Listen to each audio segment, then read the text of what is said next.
All right, let's get the party started. Hello, everybody. How's it going? Yeah. What's going on with physics? What is this about physics?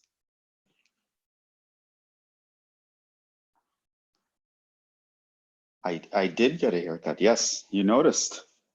Yeah. See, this is one of those times where you're thankful for low resolution. Yeah. No, none. I did this at home. Speaking of changes, how do you guys like this? So over the, dark mode. Over the past few days, as you guys know, I've been writing a lot of exams, a lot of finals and all that stuff, and just my eyes couldn't stand it. Like I switched my entire computer now to dark mode. It's a little bit easier on the eyes. So yeah, we're going kind of like a Khan Academy kind of thing here. But yeah, so we've both gotten a makeover. Me? Yeah. Yes, and I'm turning on nightlight, all that stuff. I'm even gonna like get those glasses that block blue light because I'm here like hours every day now, like more than normal. Just typing away at a computer. It strains the eyes. Yeah.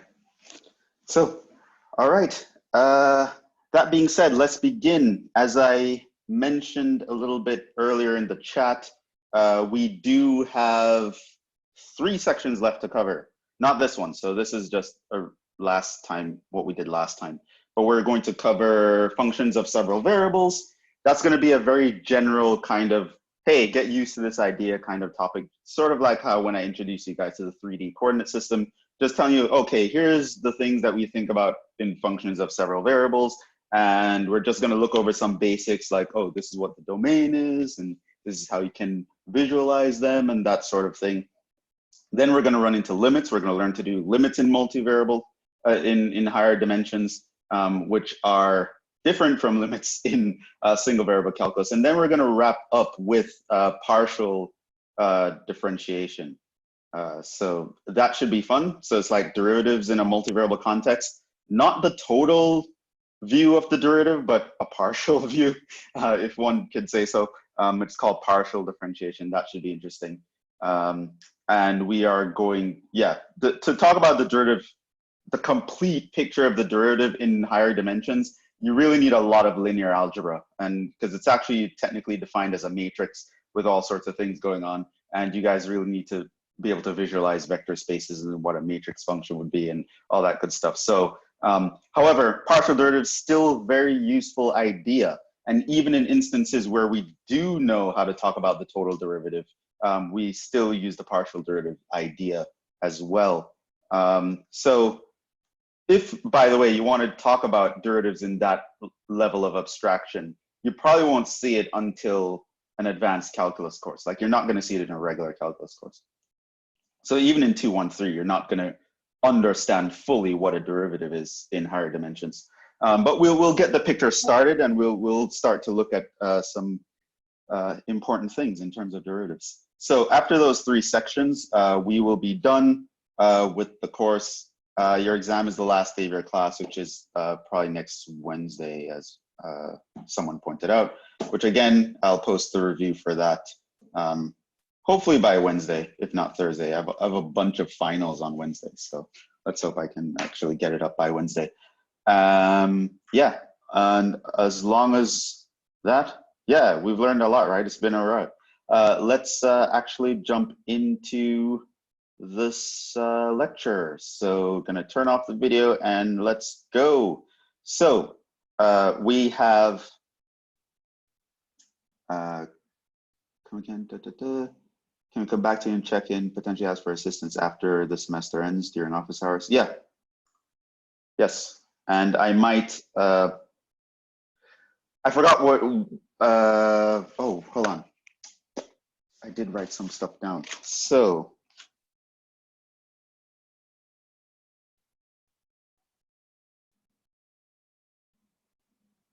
yeah, so we don't know when, I still haven't heard exactly when the final exam will be, but as you guys know, It is going to be online. It's going to be through Blackboard. I'm not sure if it's going to be monitored by Respondus or anything like that. But so far, what we know now is just some possible dates for the final. So maybe I should write that down. I don't think I told you guys about that. So possible dates for final.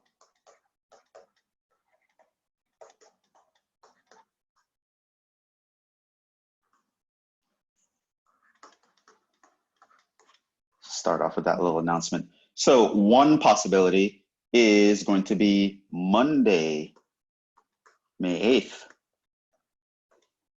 at 1 to 3:15 p.m.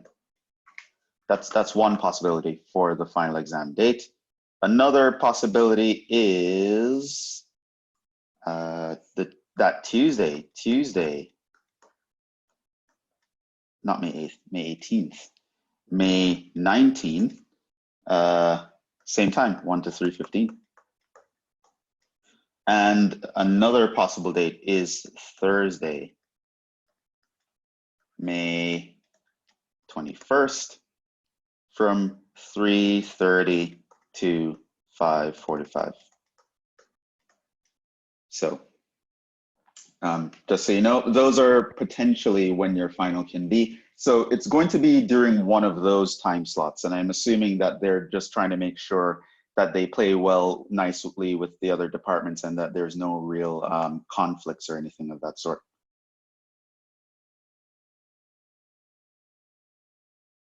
Yes, so. You have to wake up before 1 o'clock for the final. This is indeed correct. So, yeah. All right.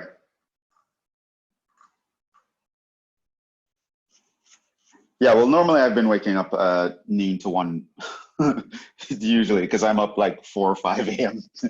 typing all this stuff, like converting everything electronically, really annoying. Anyway, let's actually without that. So that's when the file is going to be. As you guys know, it's Blackboard. Make sure you can actually log into Blackboard and all that good stuff. If you have any issues with your Blackboard, you should let me know as soon as possible because we need to look into that. Yes. Now, last time we looked at, and this is going to be relevant to later in this lecture, cylinders and quadric surfaces. We learned how to graph cylinders. This is basically one curve propagated along an axis called the generating curve. The trick is to draw the generated curve and slide it along the axis. You know it's a cylinder if it only has two equations, two variables in the equation, and the missing variable tells you the axis that you're parallel to. And that is true for all non-planar cylinders.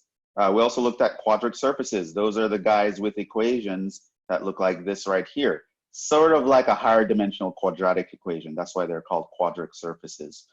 There are 6 main types that you need to know how to graph, and last time we went through examples of these. Now the thing with quadric surfaces, we do this by drawing traces, several different points of view by setting one variable equals to a constant at a time and drawing out the trace of what the other two variables are doing.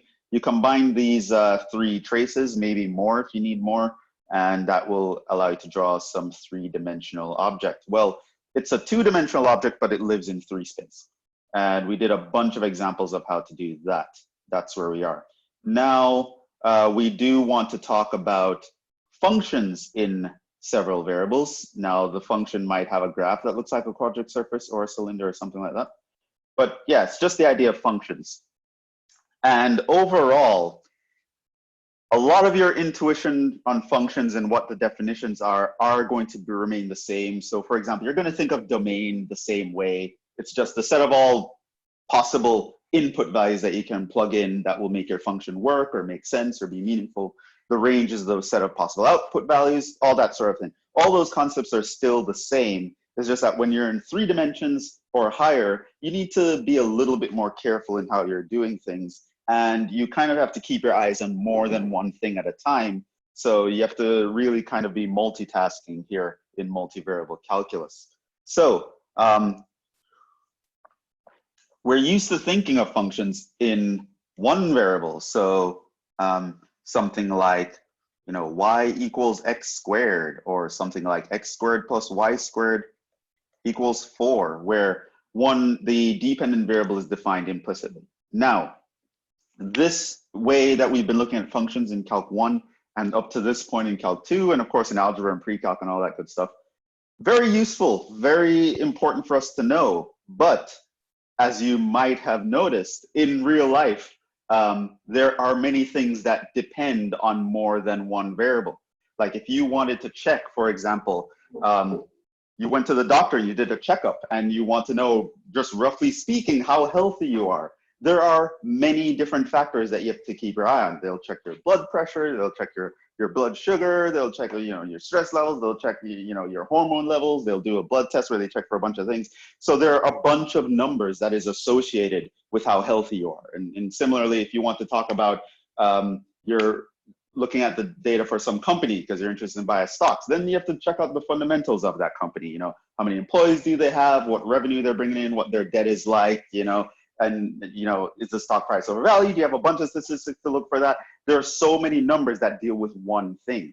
There are many times you're looking at something where there's more than one independent variables. If the output or the thing that you care about would have to depend on several factors, more than one factors.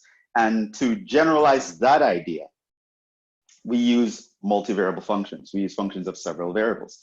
Now, once you learn about how to deal with functions with 2 and 3 variables, then you can extrapolate very naturally how to deal with functions of more than that many variables. And especially if you're thinking in terms of vectors, the only thing that changes when you move to a higher dimension is you just add a component to your vector. And the theory would essentially stay the same. And this is kind of why we like vectors as opposed to how we've normally been doing things. But that's the idea. So what we're going to do in this section, 14.1, just going to introduce you to the basics of 2 and 3 variable functions. And yeah, just get you to have a sense of bearing when it comes to these things.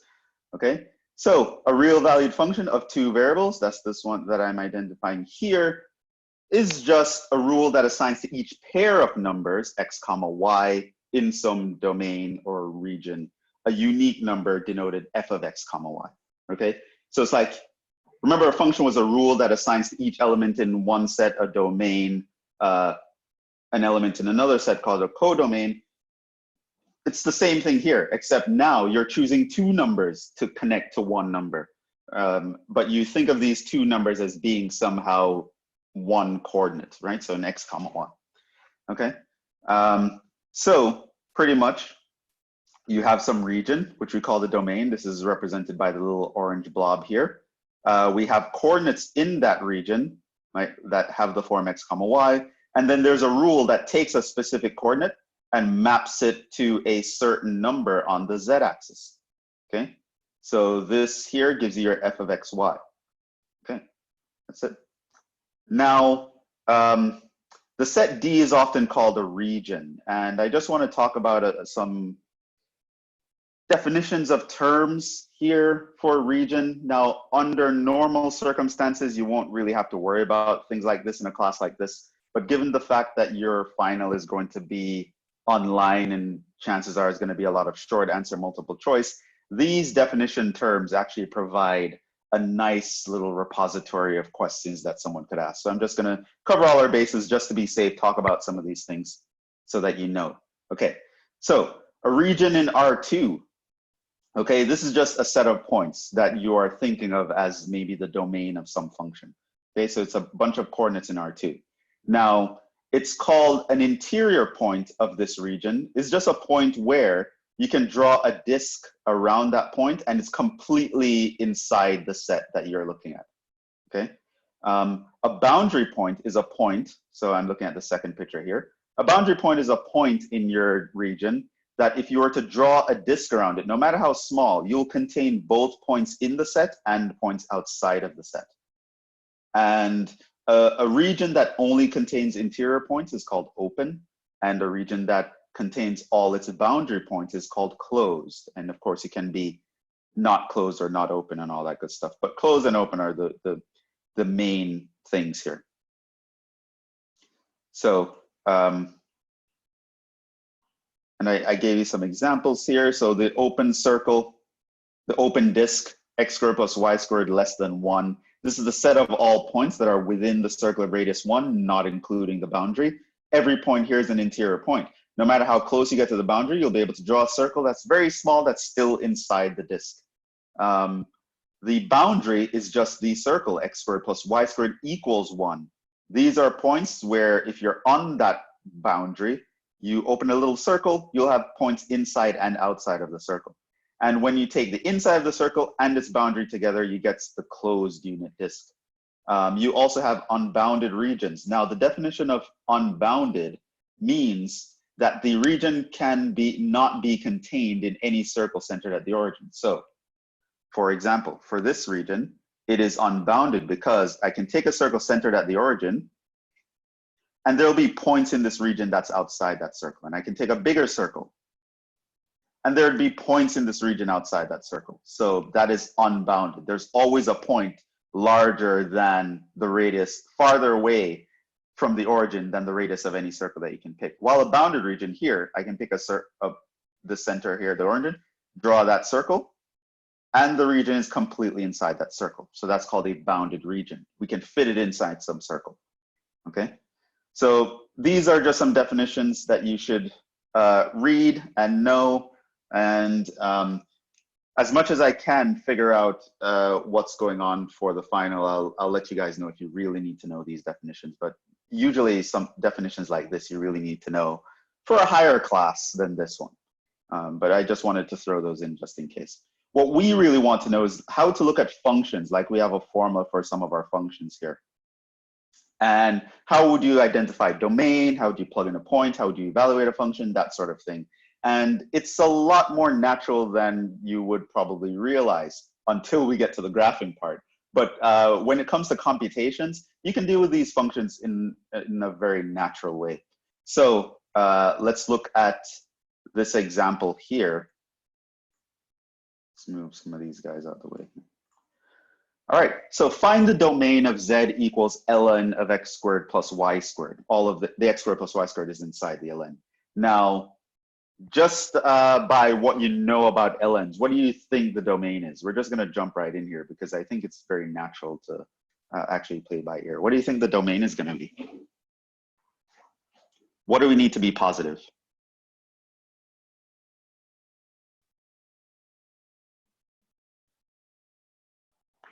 Why do you say x?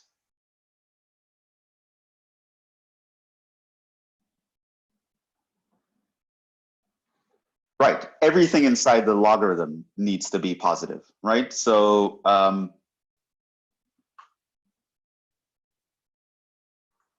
right, so the domain of a logarithm, right? So this is just to you can here recall, if you want to find the domain of the logarithm, this is equal to, and this is as a single variable function.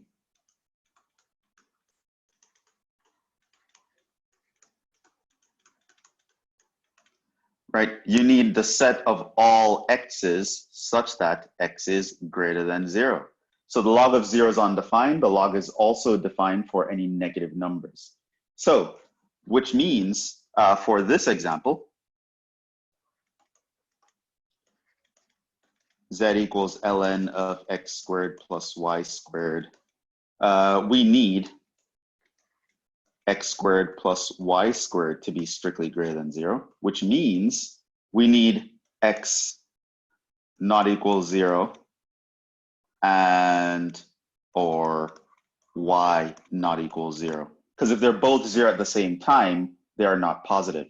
So this means here that the domain of this function is going to be the set of all coordinates, and because it's a 2 variable function, I have to talk about pairs x and y, such that xy is not 0, 0. So pretty much the entire xy plane except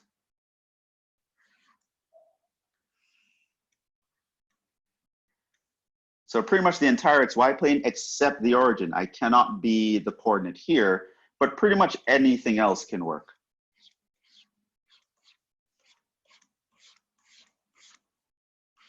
Right? So I can take any point in the XY plane and it will work in this function except the origin itself. Right. All encompassing except the elusive zero. All right.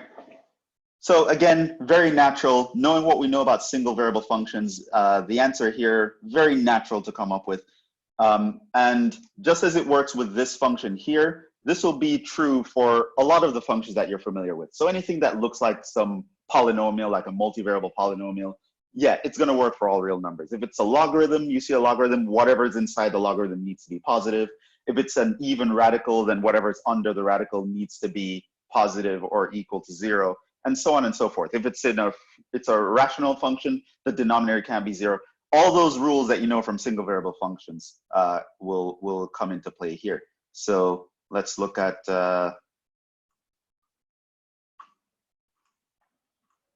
this one.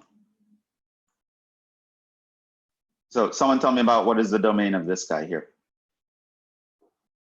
F of xy equals the square root of x plus y squared minus 2 all over y minus 2. And you can give me the answer as in a set notation like this. Tell me the set of all coordinates and give me some conditions on those coordinates. Sure, y is not equal to 2. What else?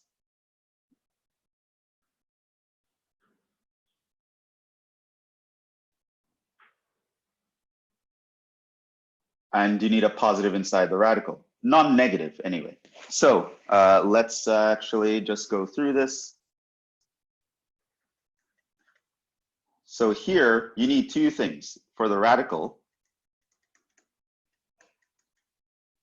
is this very thick or is it just me? You need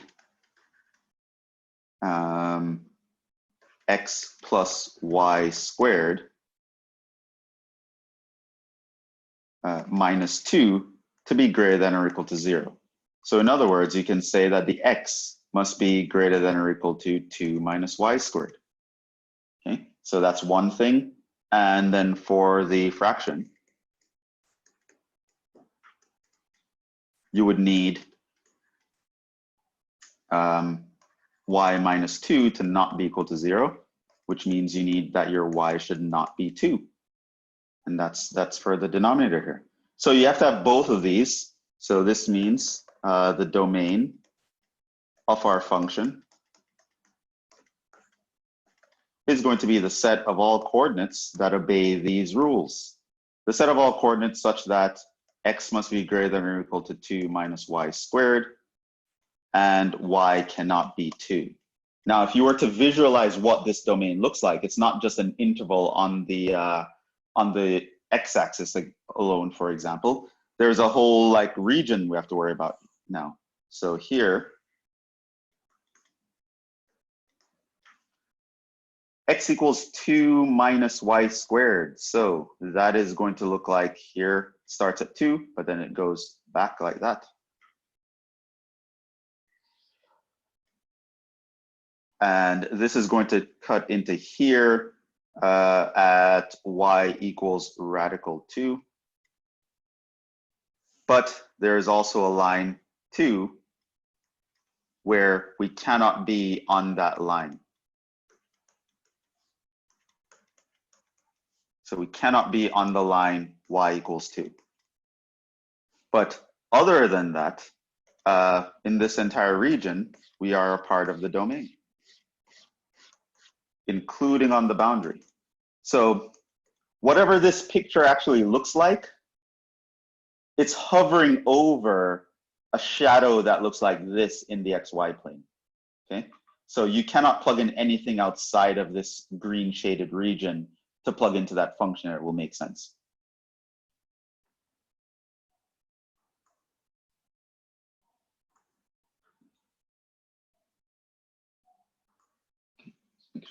So let's look at B.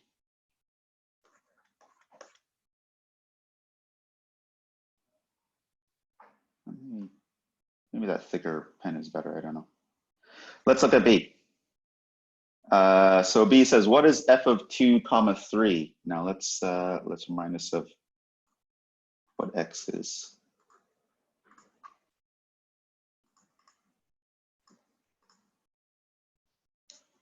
So B asks us find f of 2 comma 3. And again, very natural, just plug in 2 for the x, 3 for the y.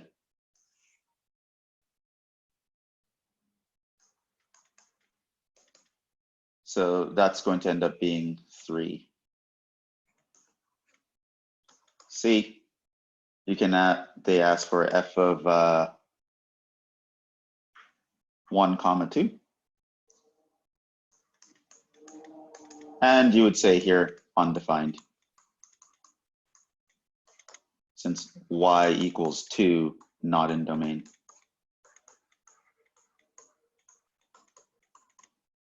All right, so again, pretty natural here, computationally speaking, when we start talking about visualizing these functions. That's a whole other story, but we'll get to that in a little bit.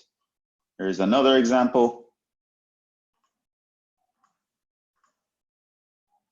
What is the domain of this guy, and what is the range?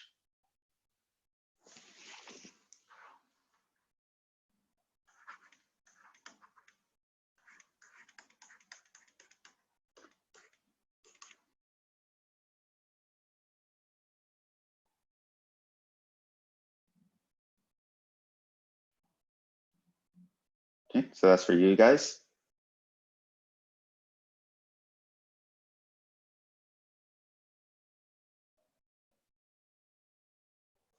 Right, so domain is the set of all coordinates such that x is a real number and y is a real number. You can't really say from negative infinity to infinity because that's an interval notation. And we're in 3D here, so you can't really use, so I do want you to note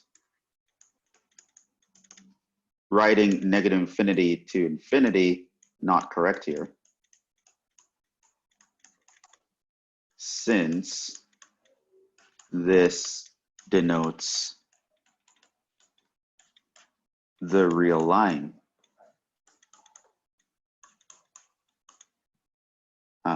Not the plane R2. Okay, so this is just like along the x-axis or along the y-axis. You could say something, so you could say something like the following: set of all x comma y such that your x belongs anywhere on the real line and your y belongs anywhere on the real line. You could say that, but just writing x in R and y in R is saying the same thing. So in interval notation would not work for the domain. However, interval notation would work for the range. So if I look at the range of this function, now that is only talking about the z values. That I can write as an interval notation. What would that be here?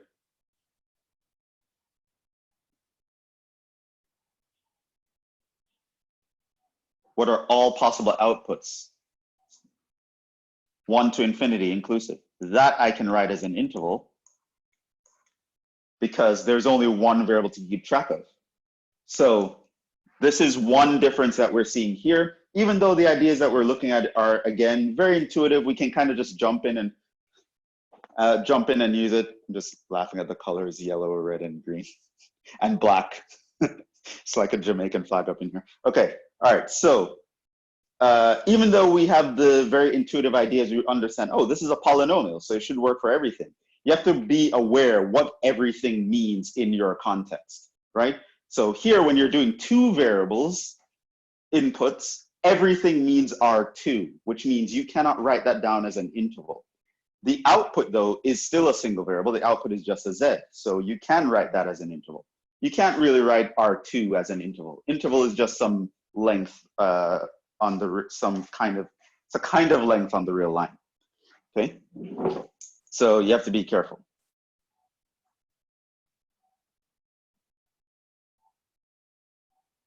Right. So why, someone asked, why is it 1? Well, if you look at the, if you look at this guy here, x squared plus y squared. Now you're just, when you're looking at the outputs, remember, you're looking at all possible outputs for all possible inputs. And the reason why this is, let's move this here.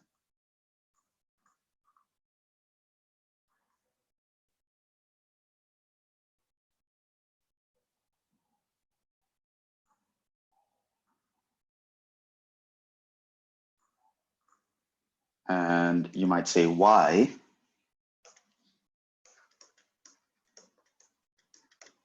Well, x squared is always greater than or equal to 0. Y squared is always greater than or equal to 0. This means that x squared plus y squared is always greater than or equal to 0.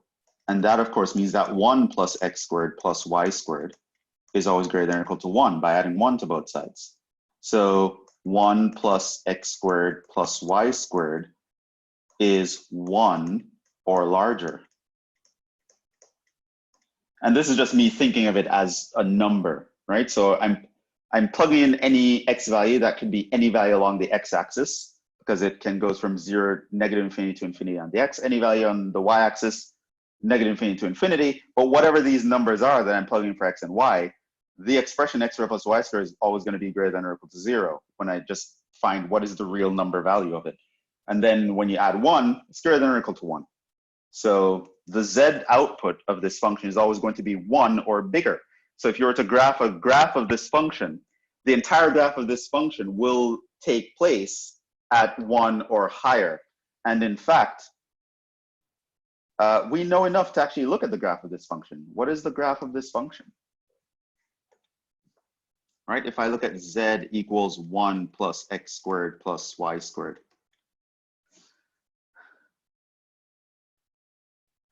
What is that? I mean, we're going to look at graphing soon. Did I do this example later?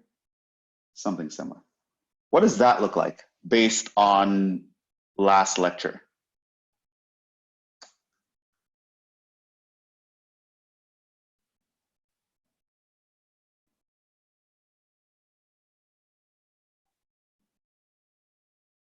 Let's see. This is, I guess, this is a good review of the last lecture. Tell me what the picture of that would look like.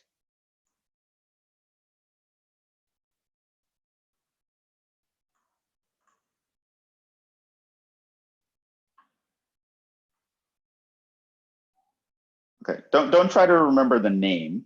It's not a hyperbolic paraboloid, because you won't have any square term minus a square term.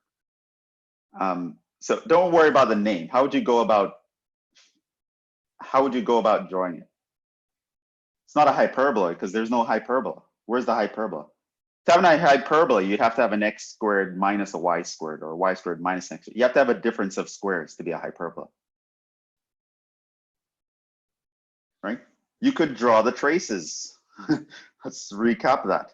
Okay, so for this,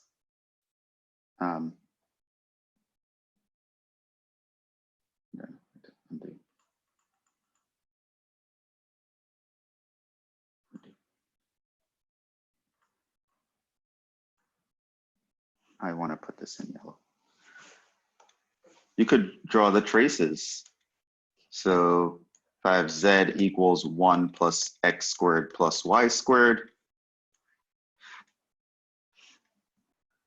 Again, if I look in, say, the plug in y equals 0, I get z equals x squared, 1 plus x squared. So it starts here and it's a parabola going up like that. And plug in z x equals 0, I get another parabola like that. We get like this, this shape here.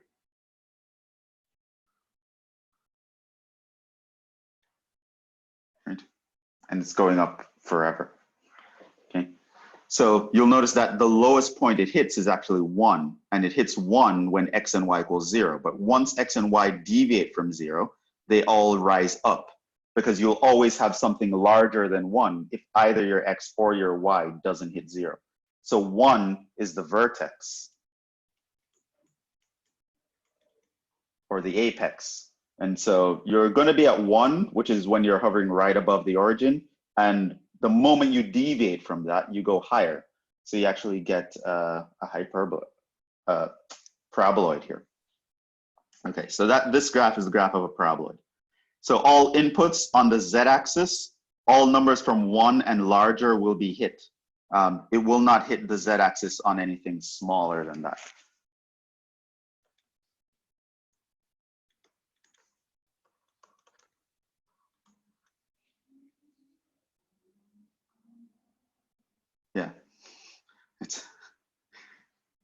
Yeah, you'll with some practice you'll get used to the words. So remember, hyperbola, or anything with hyper in the word, deals with it deals with the conic section of a hyperbola.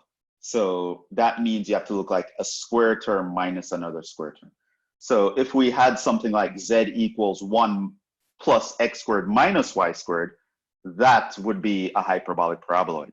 Because if I let y equals 0, I would get a parabola. But if I would let z equals 0, I would get a hyperbola, right? So that's where so that's why you call it a hyperbolic paraboloid, because there's a part of a hyperbola, part of a parabola. Anyway, we're getting ahead of ourselves. That's the last lecture.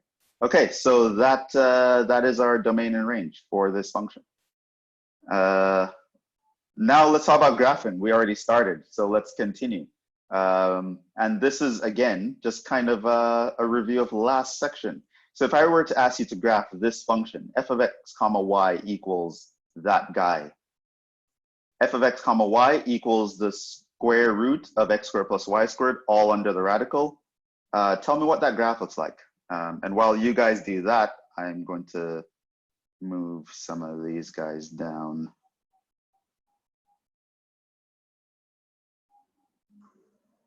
I think I can move this down.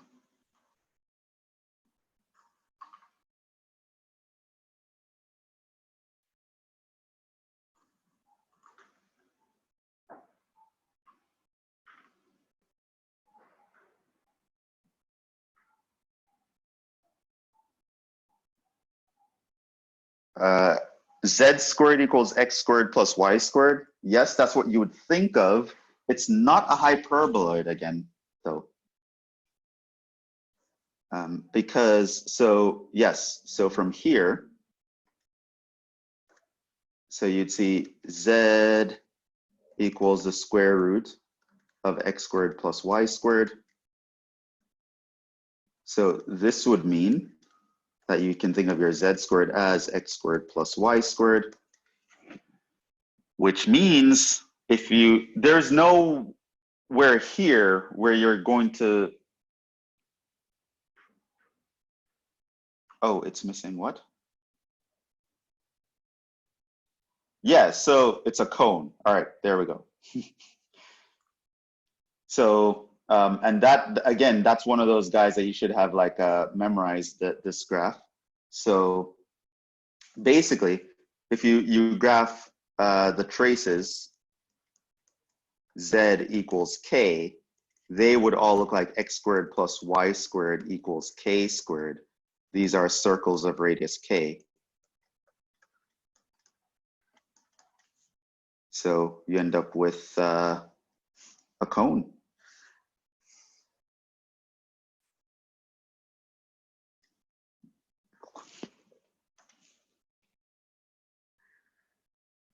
Right? Because when you're at like z equals 0, circle of radius 0, z equals 1, circle of radius 1, z equals 2, circle of radius 2, and so on. And then it extends like that. There's no bottom portion because we're only taking the positive radical.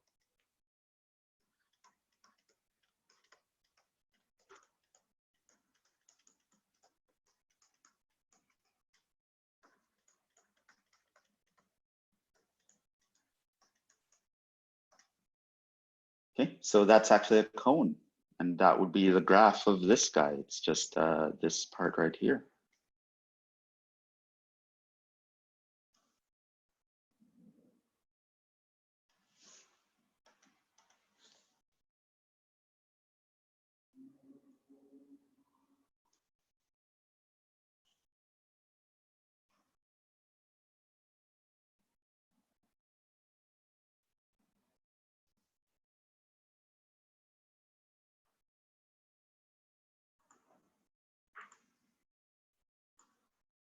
Think of how this is gonna look.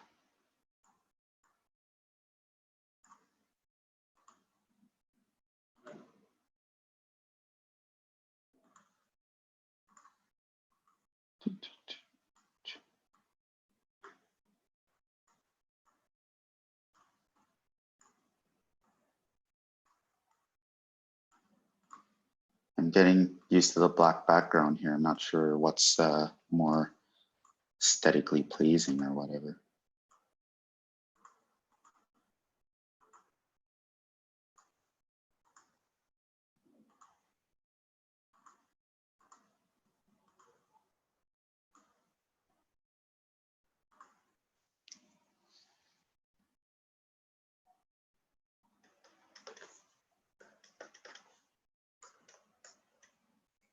Anyway.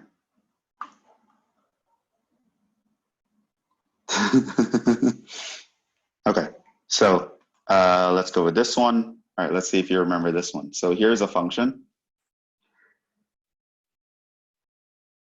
F of x y equals 6 minus 2x minus 6y. What is that?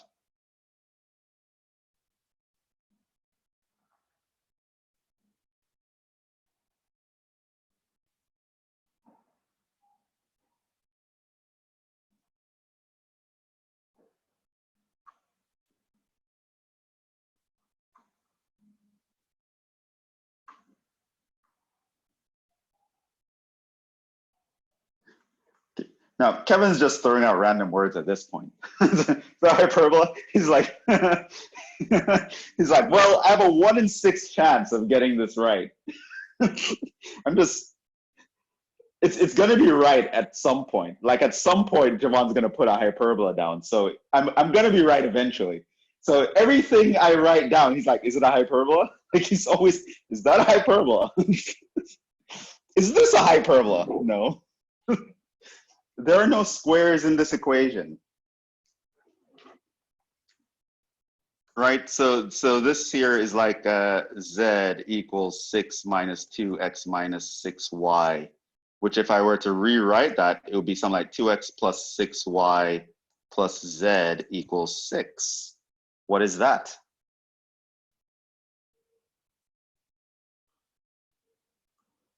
Hey, there's nothing wrong with feeling a connection with hyperbolas. I'm all for it. Just don't misidentify them.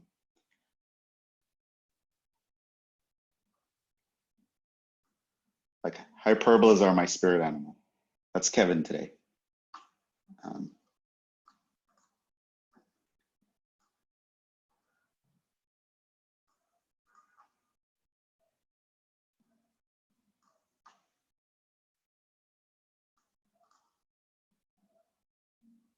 All right, so what is this that I just wrote down?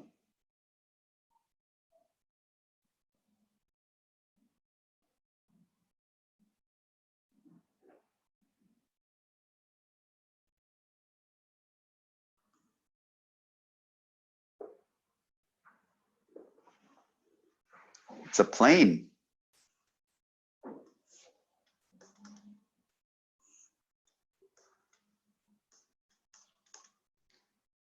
Goes whoosh. All right, so plug in y and z equals 0, you'll get x equals 3.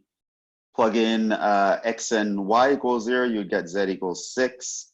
And plug in x and z equals 0, you'll get y equals 1.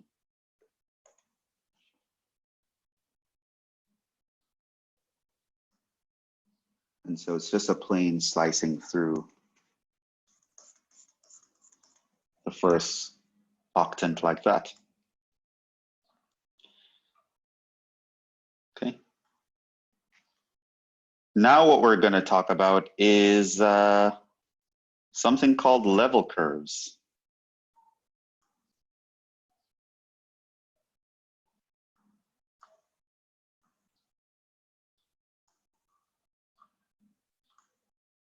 Okay.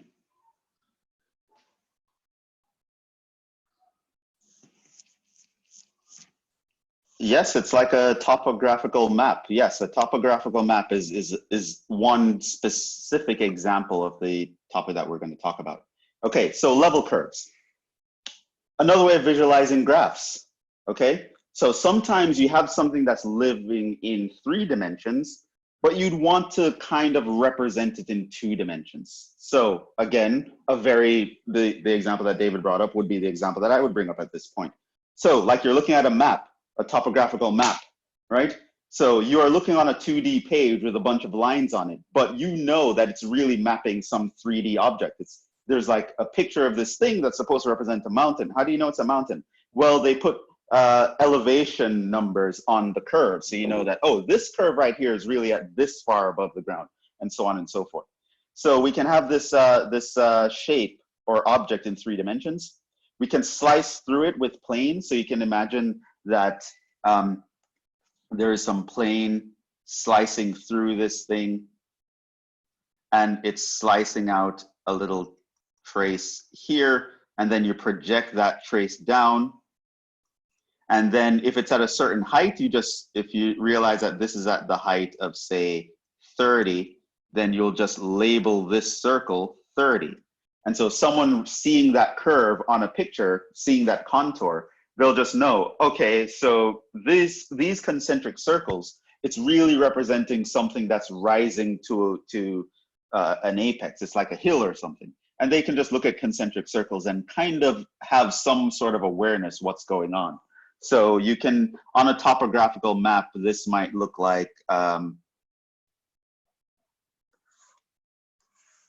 something with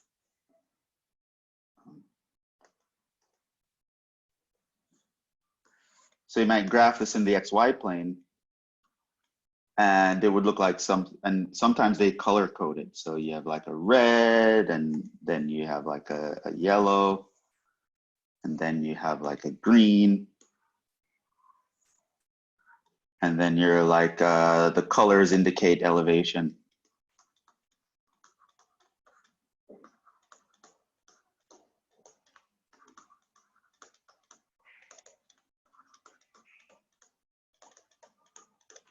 Right, and so you can look at this picture that you're looking at, but you understand that it's representing some figure that lives in 3 dimensions, a higher dimension that you currently live in.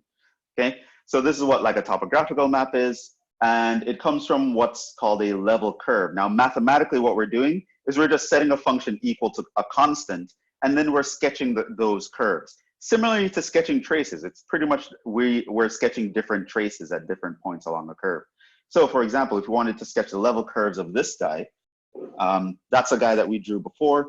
So this is going to be z equals the square root of x squared plus y squared. And eventually you should just know by heart that that's a cone. Right, so there's a cone. Right, this is x, y, z. And then you just imagine that, plug in different constants for z.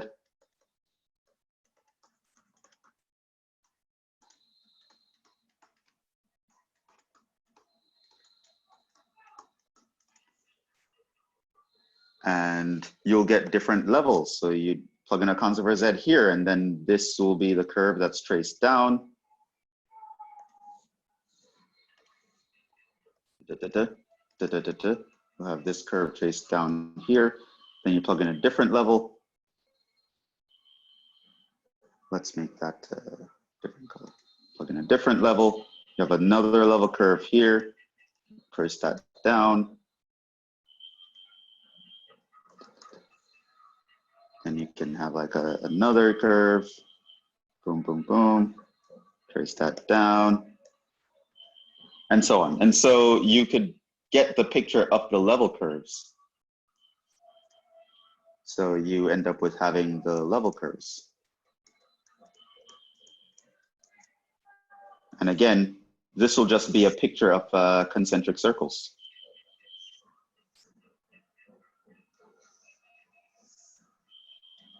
And this 1 here, 2 here, and 3 here would be the Z values. Okay, so just, you see a bunch of concentric circles. And for a cone, once you move a certain unit along the x-axis, all the circles will have the same spacing between them. A paraboloid would kind of have a spacing that gets narrower the more you move out. So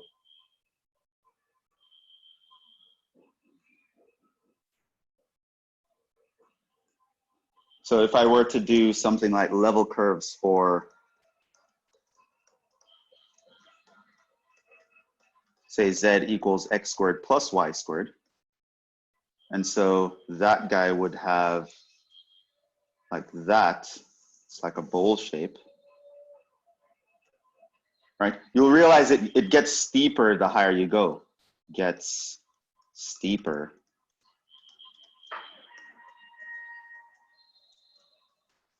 the higher you go. Which means level curves for this guy, they'll also look like concentric circles, but they'll start to have narrower spacing as you go on. So it'll start like this, but then they start to get closer as you move out. Start to get closer as you move out.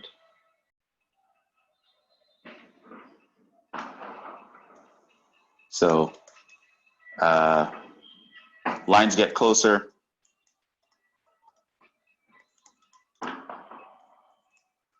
To indicate we're getting steeper. Right, but that's your level, your run-of-the-mill level curves there. So that's basically what a level curve is. Let's move this down. Now we're going to talk about functions of more than 2 variables.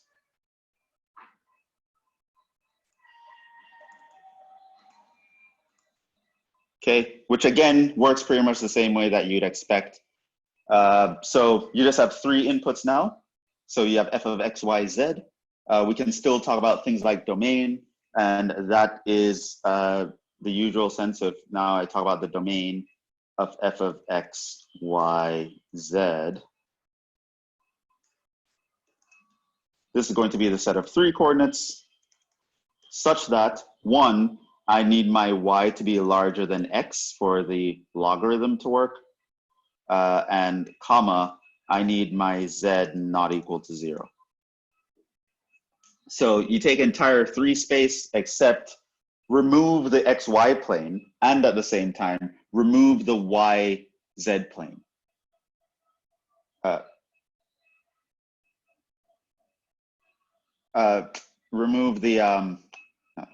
Remove the xy plane because your z has to be equal 0, and you're removing half of the space, the part that's on the left of the y equals x plane. So that's your domain there. Really nothing else to talk about here. One thing I do want to talk about is the level curves of these guys. Now, I want you to realize something about, the guy that we drew here.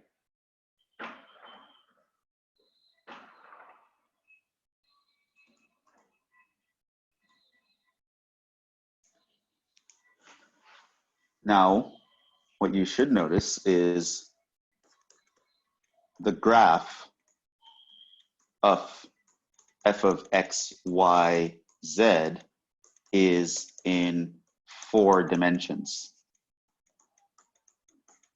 Which means, computationally, me solving this problem, finding domains or evaluating the function, it's not much different from what I've normally been doing. But if I wanted to like graph the function, like draw a picture of it, now that's actually a very different thing. See, we can't draw things in 4 dimensions. We don't know what those look like. Our brains can't process them. We're not 4-dimensional creatures. We can always imagine things in 3 dimensions. So once you have something like 3 variables, once your function has 3 variables or higher, the full picture of the thing you're looking at, if there was a picture to speak of, would live in higher than 3 dimensions. Now, we can't know anything that looks higher than 3 dimensions, at least not visually. We can do mathematics in higher than 3 dimensions, but visualizing things in higher than 3 dimensions, not really a thing. So can't visualize. But level curves can help.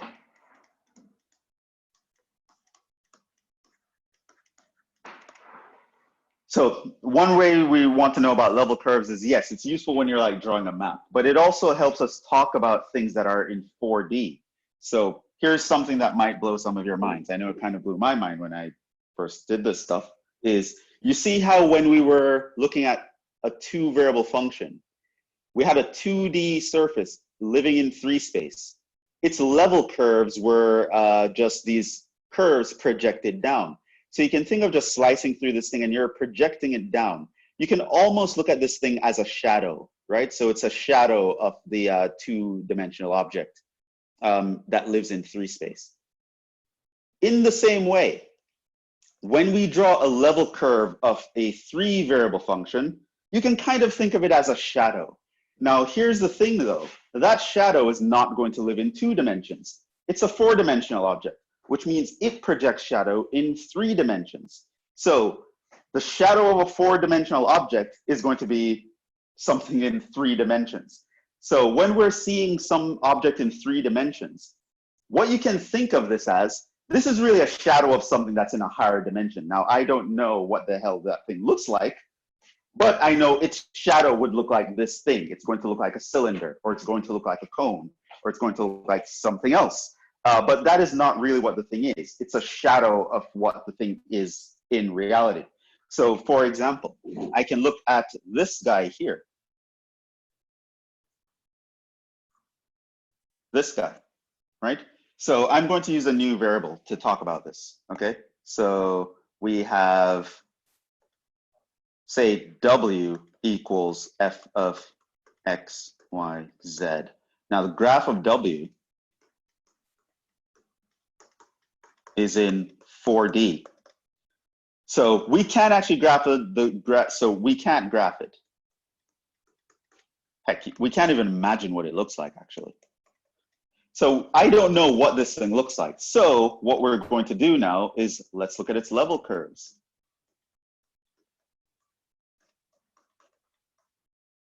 And in the same way that a contour map can help us understand the actual mountain that it's giving us a sense of, in that same way, the level curves of this 4D object can give us information about the object itself. So what we're going to do is we're going to set W equals f of x, y, z equals some constant. And if we do that, we would get a constant equals x squared plus y squared plus z squared. X squared plus y squared minus z squared. Right? And so this is like z squared equals x squared plus y squared plus, let's say, k. I mean, technically it's a minus k, but let me write it as a positive, whatever. So now we have that. So now you realize that if k equals 0, this thing looks like a cone.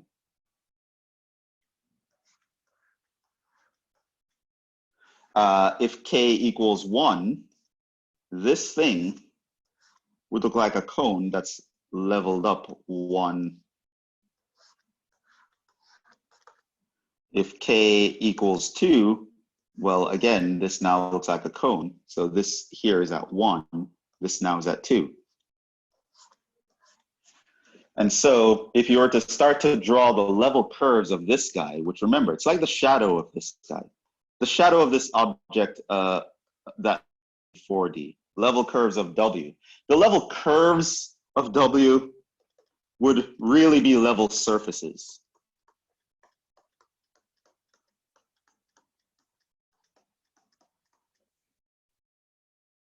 And what those guys would actually start to look like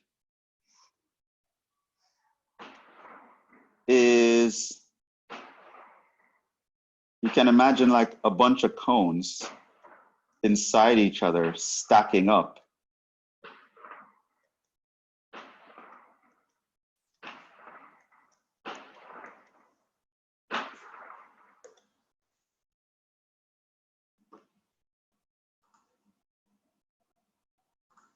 Stacking up forever. And then it sort of goes down the other way.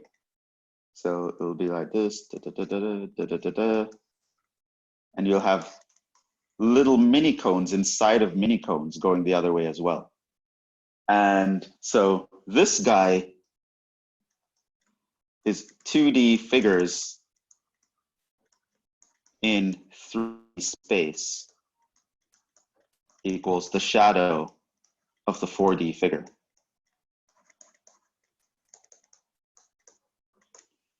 Okay.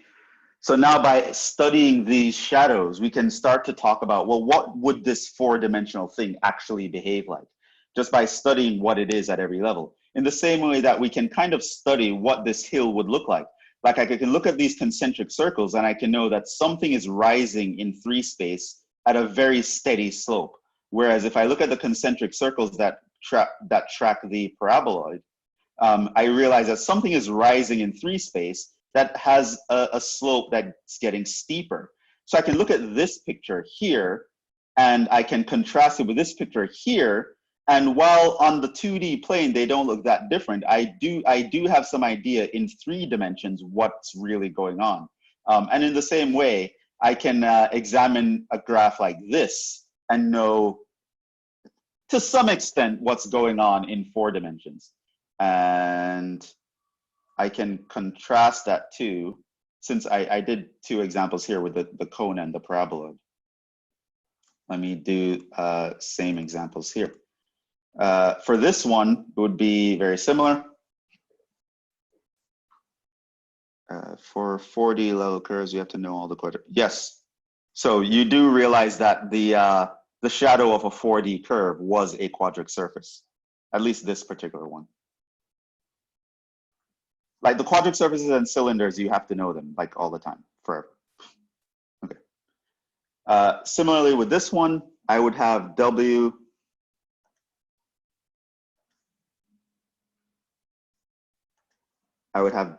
equals x squared plus z squared minus y. Level curves.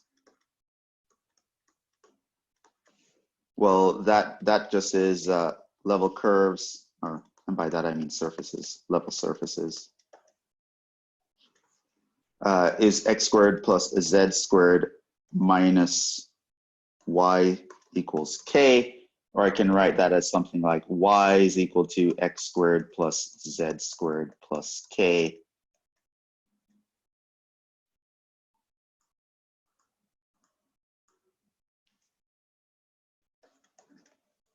And then I can draw the level surface of that. You'd realize that that is these are just paraboloids on the y.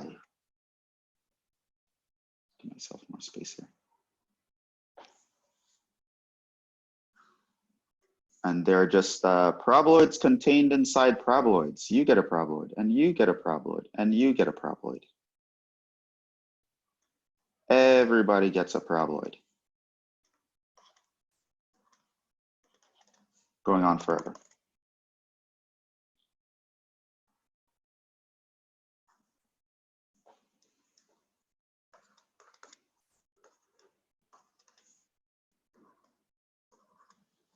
Right? So again, problems of this type, we don't really actually examine much of these. They just kind of introduce this topic and have you graph some of them. So if a problem like this were to show up on a final, it would probably be more of like a matching problem. Oh, here is a function of 3 variables, match the functions with their level surfaces or whatever, something like that. I wouldn't ask you to draw a level curve in class. I would definitely ask you how to draw cylinders and quadric surfaces, but I'm not going to ask you to draw level curves. So the kind of questions that could come up here would be like to match them. But of course, to match them, you would have to know how to draw quadric surfaces and cylinders anyway. And I think that's all I have planned for this section. So like I said, some very basic things, your domain and range, kind of how you think of them, evaluating functions by plugging in numbers. We did that here. Again, kind of how you think of them. The difference comes in visualization, where sometimes things are in too high a dimension for us to visualize, and we would go from a 3-dimensional situation to a 2-dimensional situation, as is the case in a contour map. Or you might want to go from a 4-dimensional situation to a 3-dimensional situation, as is the case of a level curve. And of course, you'll realize, you should be able to appreciate here, that now if we were to have 4 variables in our function, then the level curves of a 4-variable function would actually live in 4 dimensions. So we can't even visualize what the shadow of a 5th-dimensional object would look like. That's how high above our plane of existence those guys are, right? So 4-dimensional objects, we can actually visualize their shadows while we can't visualize them. And 5th-dimensional objects, totally out of reach. Only as far as visualization is concerned, because you see, mankind invented this thing called mathematics, which allows us to deal with things that the human mind can't wrap its head around in any other context. So yeah. All right, now, no, you don't always consider K positive. It could be negative.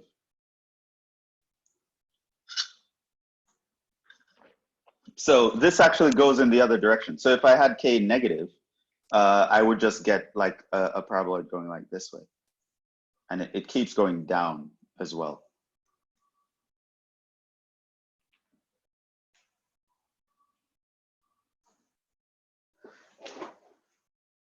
So the only way K would be always considered positive or something like that is if you had a radical on this side, so that if you square both sides, you get K squared. But in general, you kind of visualize it the same thing. Oh no, for this one, K negative is the green parts here. So the green parts here represents, these are the, for negative K.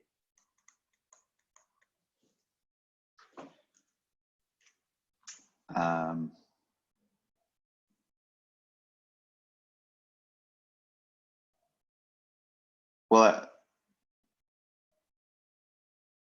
come again?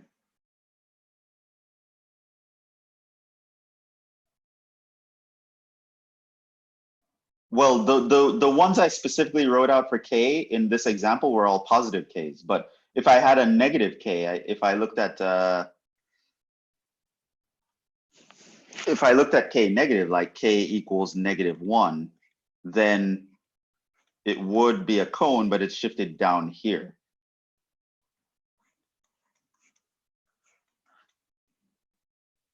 So you should consider as many as possible.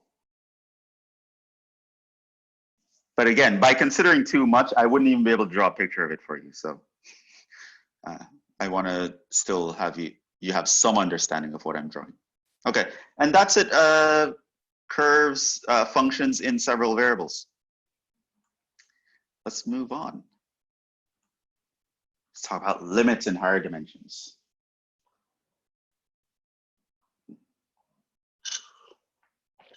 So when it comes to functions in higher dimensions, functions of several variables, I would recommend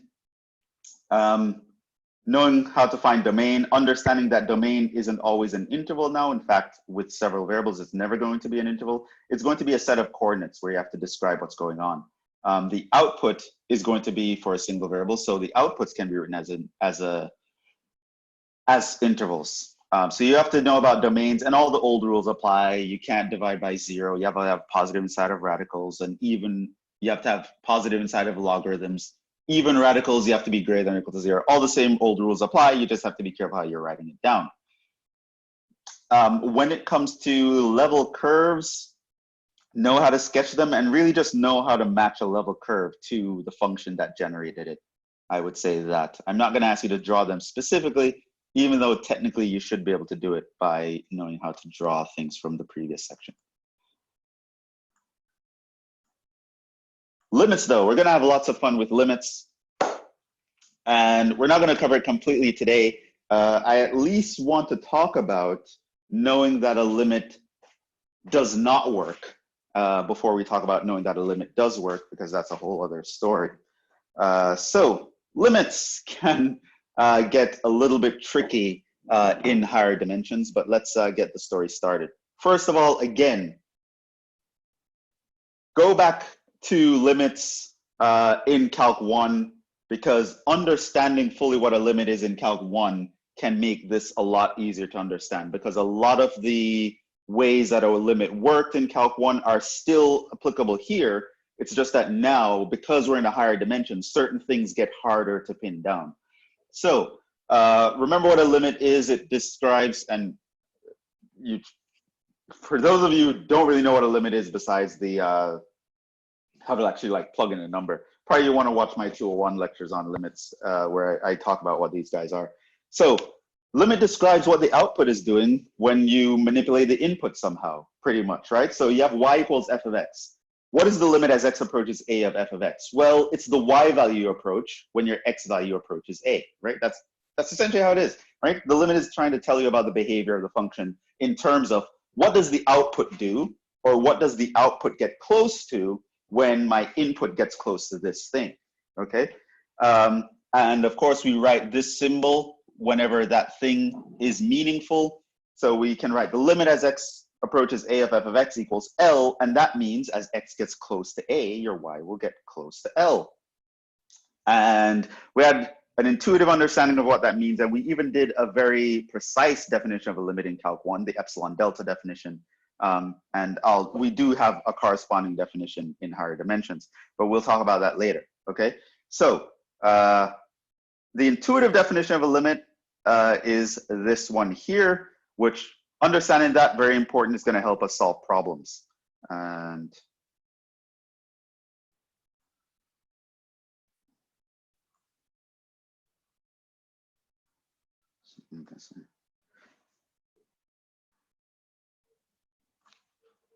so, I mean, it's long to write down, but I think the idea everyone will be solid with. This is the one that you should be worried about. Okay, so the intuitive definition, we say as xy approaches a comma b. So now again, we have two variables to worry about. The coordinate x comma y, it's approaching another coordinate a comma b of f of xy, and we write this idea. So you have a limit of a coordinate approaching a coordinate, where one coordinate is a variable, the other coordinate is a constant, has constant components. We write this equals L if as x comma y gets close to AB, then your f of xy will get close to L, right? When the input gets close to AB, the output will get close to L. That is what it means to have a limit and have it exist. If this does not happen, we say that a limit does not exist, okay? The precise definition is the following, okay? What does it mean for x comma y to get close to L? Well, it means that this thing here is less than some number delta. What is that? You might notice that this, if I were to square both sides, I would get actually the equation of a circle. So you can imagine that in x comma y, like the equation of this circle, where are we? The equation of this circle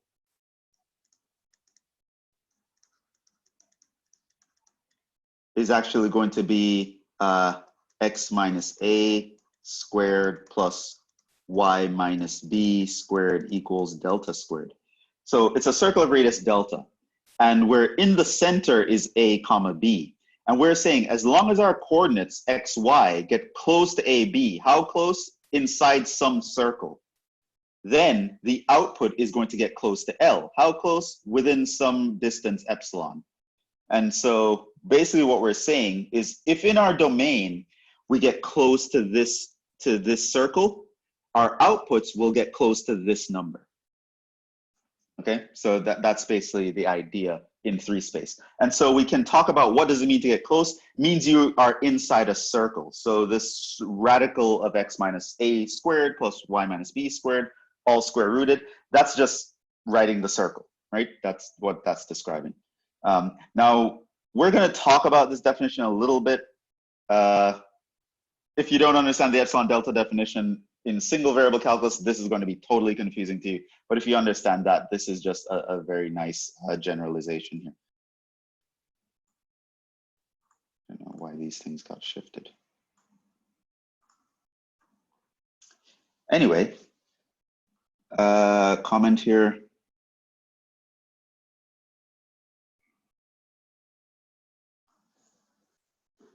Yes, so the closer the input coordinate gets to a comma b, then the closer the output variable z will get close to L. And we can represent that idea by doing this. When my input gets close to a certain point, I want to know what value is my output getting close to. If I can determine such a value without ambiguity, we say the limit exists and the limit is that value. If I cannot determine such a value, I say the limit does not exist. All right, so now here's the thing with limits. Here's an idea. Remember back in 1D calculus. For some reason, everything got shifted. I don't know why.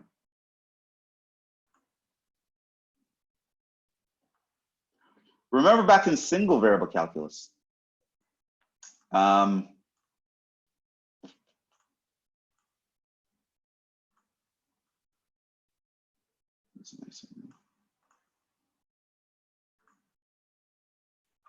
Believe it.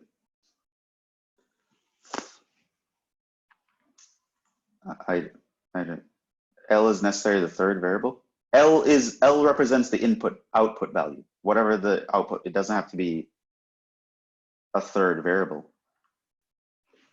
Like if my function is a function of 3 variables, then L would represent the possible value of the 4th variable. So L is the output.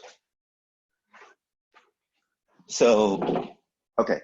Now, here's what you have to appreciate. So back in single variable calculus, back in Calc 1, when we're looking at a limit, we needed certain things to fall into place, right? We needed, how do I know that my y value is getting close to something? One thing we did was we looked at the one-sided limits. You might have remembered this. The limit as you come from the left and from the right, right? So we find limit as they're coming from the left, we find limit as they're coming from the right, and those two things need to match up and be equal for the limit to exist. Hopefully you guys remember that idea. I'm not gonna go over it.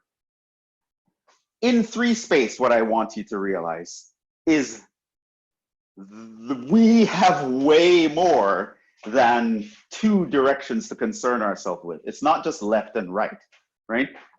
So how many directions do we have to concern ourselves with? 3, 4? No, it turns out we'd have to concern ourselves with an infinite number of directions. So if I'm looking at this picture right here, here's the point AB. How many ways can I get close to AB? Well, I can get close to AB from this line right here. But you know what? I can get close to AB by coming along this arc right here. I can also get close to AB by coming along this right here. I can get close to AB by swirling around in this little coil and coming like there, right?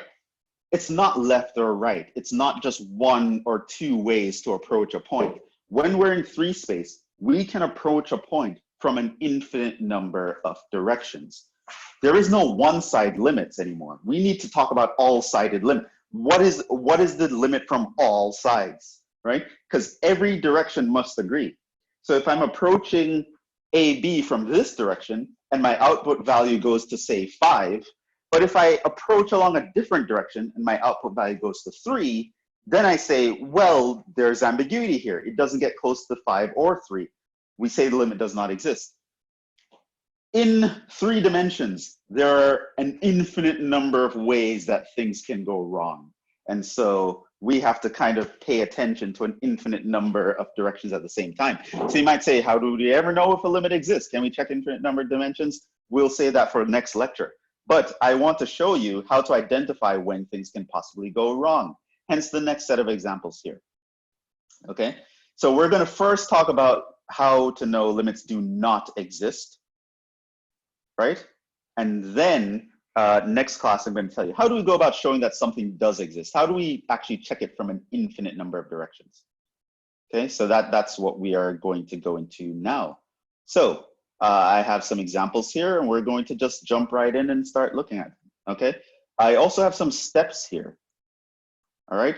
So I'm going to work through this first example. I'm going to talk you through it, tell you what I'm thinking about, and then I'll have you guys work on some of the other examples with me. So let's read through the steps first here. So I want to show a limit does not exist. That's the That's what we're doing first, right? That's actually easier, showing that it does not exist compared to how it exists, right? The first thing you want to do is approach along an obvious path. And what do I mean by an obvious path? So if x comma y is approaching a comma b, approach along x equals a and or y equals b. Okay? So you're literally going to go into the limit. You're going to plug in x equals a everywhere and see what happens, right? That way your y is the only variable that you're worried about, and then you see what happens to the limit. Or you leave the x as a variable, plug in the y equals b, see what happens to the limit. And you will get a value by doing this. Now, if you want to show that the limit does not exist, you need to show that coming from a different path will give you a different result. So if you go along x equals a and you get one answer, and then you go along y equals b and you get another answer, that is good enough to show the limit does not exist because I get two different answers. A lot of times though, going along these two paths will give you the same answer. And so that is what step 2 is about. Don't be redundant. You're only wasting your time. If your goal is to show that a limit does not exist, showing that you get two of the same values is useless to you. You want to show that you get different values. So there are going to be times where it's going to be obvious that if I go along the other obvious path, I'll get the same result. And so it's not useful to show that a limit does not exist. So what path do we go through once we choose an obvious path? So that's what step 3 is about. When an obvious path won't give you a result that you want, what you do is you choose another path that allows you to simplify the expression or combine terms, anything of that sort. And then you want to see, does that give you a different result? So let's look at that through for this problem here. So I have the limit as x comma y approaches 0 comma 0 of this function, x, y over x squared plus y squared, okay? So L'Hopital's rule does work in higher dimensions. It's very tricky though, and we're not gonna cover it. So if that answers your question. Anyway, so here's how we are going to do it.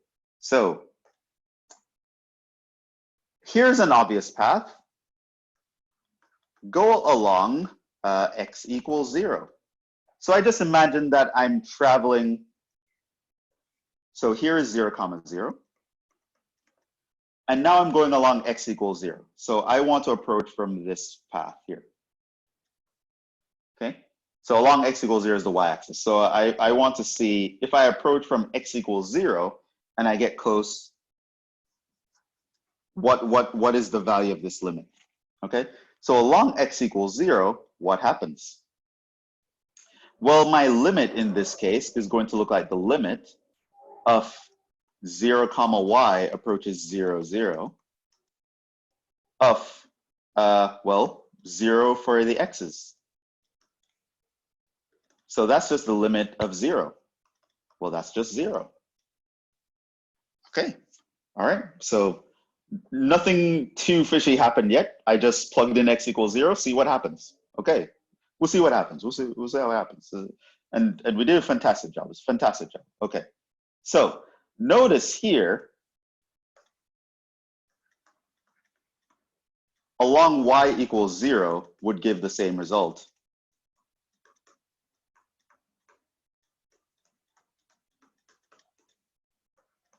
So skip. It's redundant.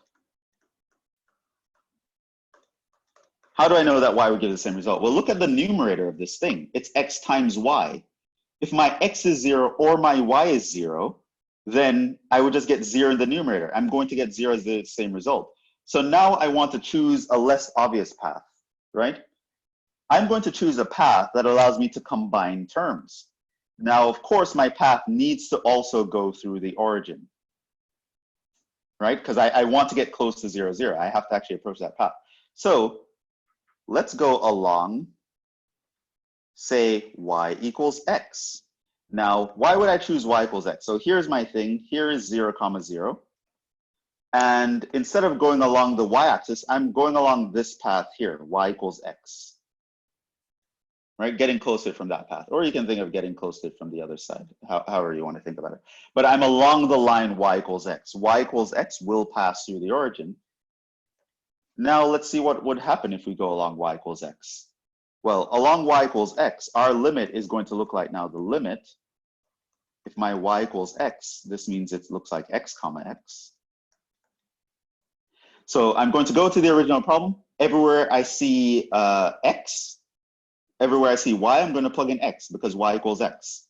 So this would look like x times x. This would also look like x squared plus x squared. You will notice that this is the limit of x squared over 2x squared. So notice I can combine the terms in the denominator, which is why I chose this path.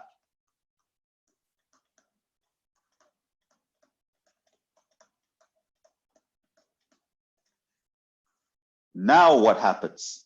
Well, the x squares cancel. And so I'm left with the limit of a half. And what is that? That's a half. Now, one thing about a half is it's not zero. This means limit does not exist.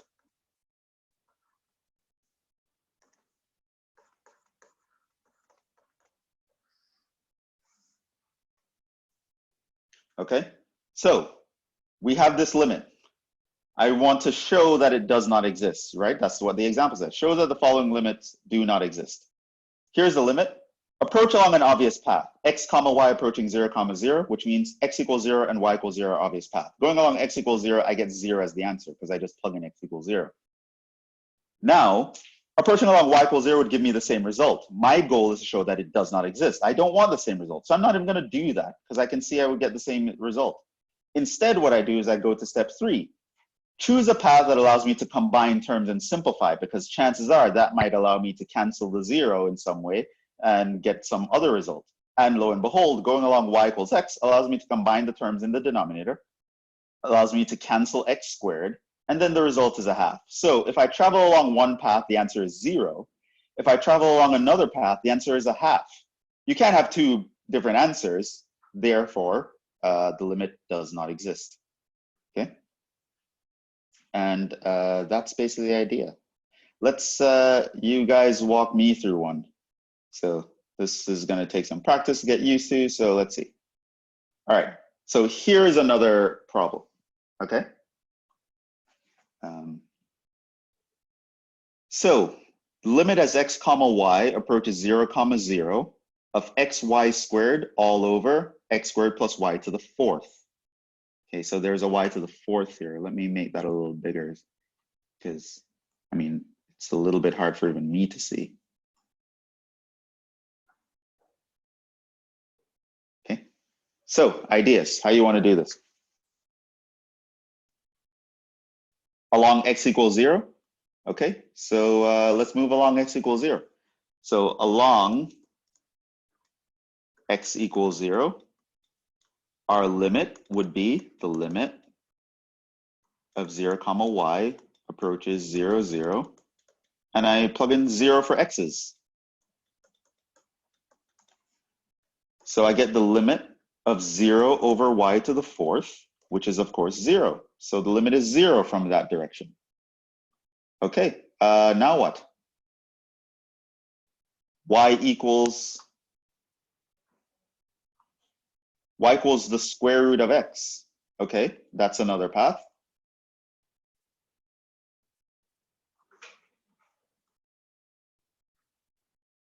Or you could even use something like x equals y squared, even would work. So I could go similarly along x equals y squared. So I'm going to go in, and in my limit, everywhere I see an x, I'm going to plug in y squared instead, y squared comma y. Now, if I go in and everywhere I see an x, I put a y squared. I'm going to have a y squared times a y squared. I'm going to have a y squared squared, and I'm going to have a y to the 4th. This will give me, of course, the limit of y to the 4th is on top, and on the bottom, I have y to the 4th plus y to the 4th. This is the limit of y to the fourth over 2y to the fourth. The y's cancel, and we just have the limit of a half. So that's a half. Now that's not equal to 0. So this means limit does not exist.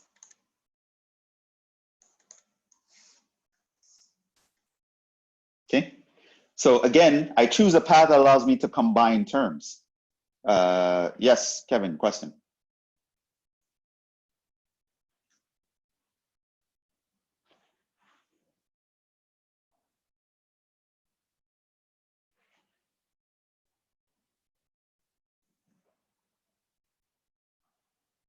How do you visualize the functions traveling through the path? Well, these are actually, you mean visualize the original function or the paths? The paths are in 2D. So if you're going along x equals 0, that's just going along the y-axis, right? So this is like, you have this path, x equals 0 is the y-axis. So it means you're approaching 0, 0 along the y-axis. If you look at x equals y squared, well, that's just this path. That's this path here. X equals y squared looks like this. Right? So it does pass through 0, 0. You can choose whatever path you want. Just make sure it passes through what you want it to pass through. So the visualization is in 2D. So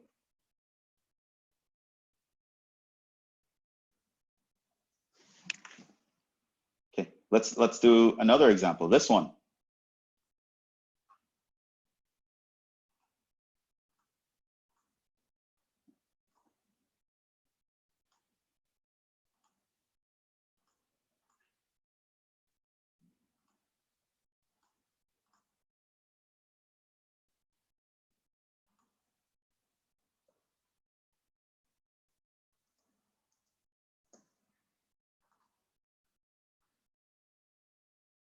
How do you know when to stop? Well, we stop the moment we get a different result.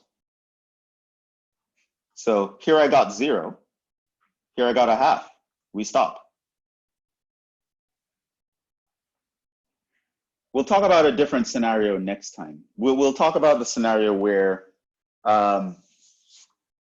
because there are sometimes when they don't tell you that a limit exists or not, and they ask you to determine whether or not a limit exists. So normally what you would do is you would first try to see if it does not exist. So you try a bunch of paths, but eventually you're going to stop if you keep getting the same answer, and then you move on. And normally in that scenario, you would stop whenever you've exhausted the strategy that I told you. Go along the obvious paths, go along paths that allow you to combine terms. And if all of those keep giving you the same answer, then you could be suspicious that the limit exists. And then you'll go into this whole other method that I'm going to teach you next time. So if you were to keep getting 0, then if you follow the strategy that I gave you and you keep getting 0, then it's probably the case that the limit is 0, but you'll have to go through a whole other method to figure out that that's true. All right, so we're doing this. So along x equals 1, the limit is 1. All right, so yeah. So here we're approaching the point,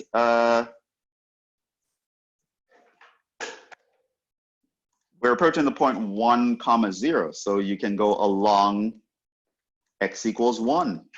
And I know I can pick that because this passes through 1, 0.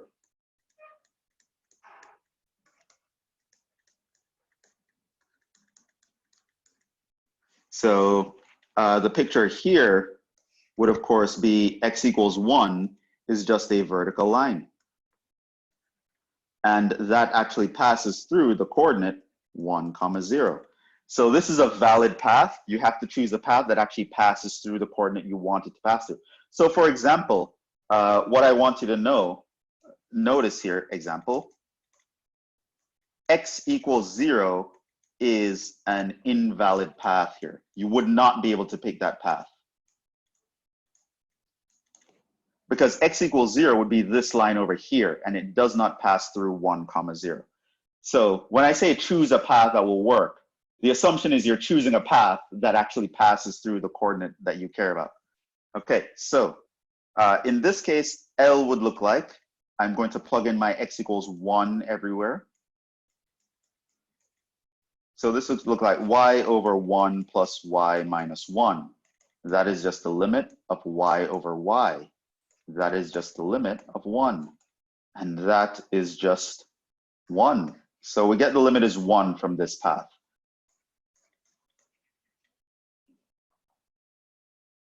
Okay, so what else?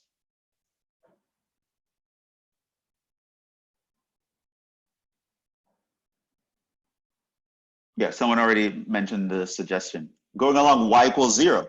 So that is another one of the quote unquote obvious paths, but this one will actually give me a different result. So it's worth doing both obvious paths. If I go along y equals 0, my limit would look like the limit as x comma 0 approaches 0 comma 0. And I just plug in 0 for everywhere the y was. And so that would give me the limit of 0 over x minus 1. Well, that's just 0.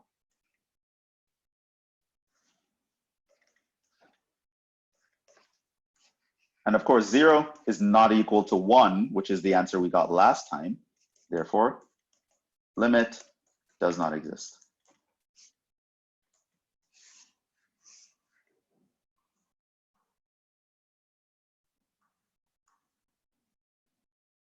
You thought 0 always equals 1? What?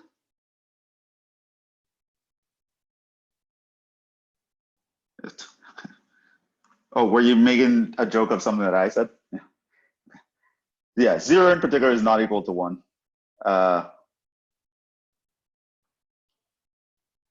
Now, I'm not sure what Kevin was going along with his question, but he asked, do we have to write the blah, blah, blah? So I would say you guys should write out at least what I write out. Now, this is something I want to mention. This is actually a very sloppy way to write things out. But as Kevin is kind of suggesting, writing down the limit symbol in a multivariable context is really annoying, as you can probably guess. To write that down every single time is really annoying. So you see me here, I just write LIM, LIM, LIM, because it's kind of understood that I'm thinking of the same limit. So I definitely write down the limit the first time so that the reader knows what limit I'm thinking about. And I just write LIM, and I'm kind of sloppy the rest of it. So this is the one time in the course where you're allowed to be sloppy. Well, the second time. The first time in the course where you're allowed to be sloppy was when you were talking about limits for sequences, where the limit is always as n approaches infinity, so you don't write it. Just write LIM, everyone knows what you're talking about. This is the other situation in which you're allowed to be sloppy, because writing down the full limit symbol gets to be pretty annoying. Okay. Yes, you don't have to copy. Let's go. All right, let's go. Let's go. All right. Okay, so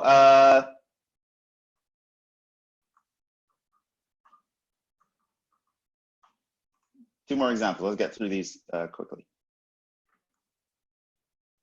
Okay, let's do like a quick do away of these two.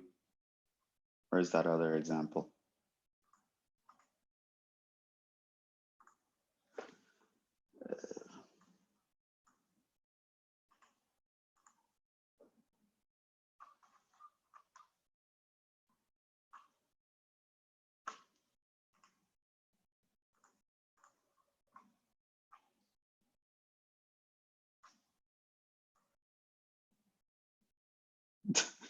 Yes, move fast. Yeah, David's like, let's go. All right, let's go. All right, boom, this one, do it.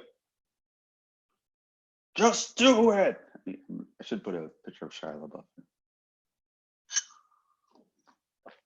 Note this up for the future. All right, boom. Limit as x comma y approaches 0 comma 0 of x squared plus sine squared y all over 2x squared plus y squared.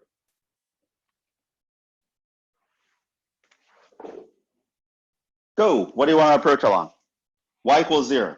Sounds good to me. Along y equals 0, our limit would look like the limit as x comma 0 This is 0, 0 of x squared plus sine of 0, 0 of 2x squared plus 0. So that's actually just a half at the end of the day. So we get a half. Another path?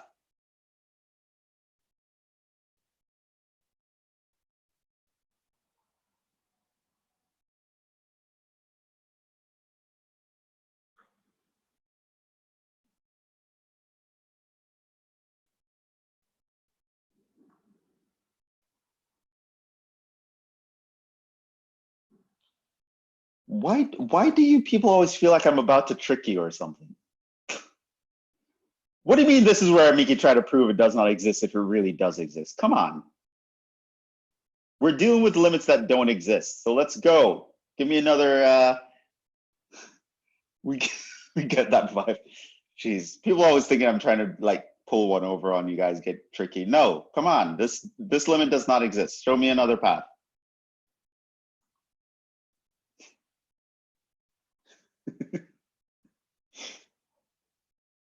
Another path, quickly.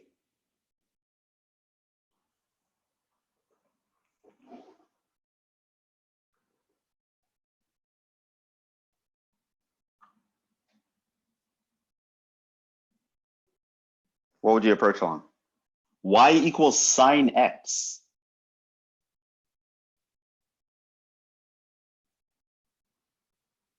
Okay, so why would you pick y equals sine x? So you'd have sine squared of sine x, and then you'd have 2x squared plus sine squared x on the bottom? I think that's more trouble than we're worth.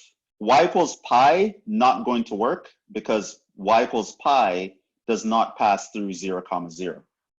Y equals pi is a horizontal line that's at the level of pi. The origin is below it. X equals 0 can work. Along x equals 0, our limit would look like, will be the limit 0, y approaches 0, 0 of 0 plus sine squared y over 0 plus y squared. So we'll pretty much have the limit of sine squared y over y squared. And what's that? It is not 0. Remember, your y is approaching 0 here. It's 1.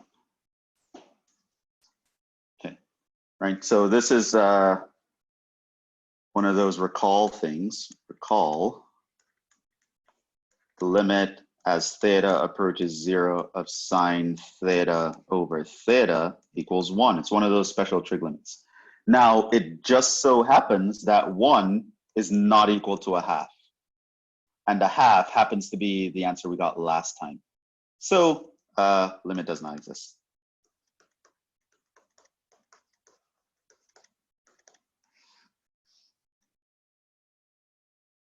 All right, last example.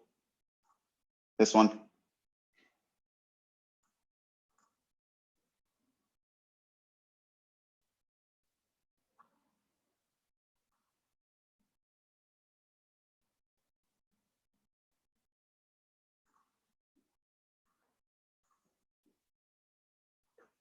Yes, in our number system, 1 and 0 are not the same.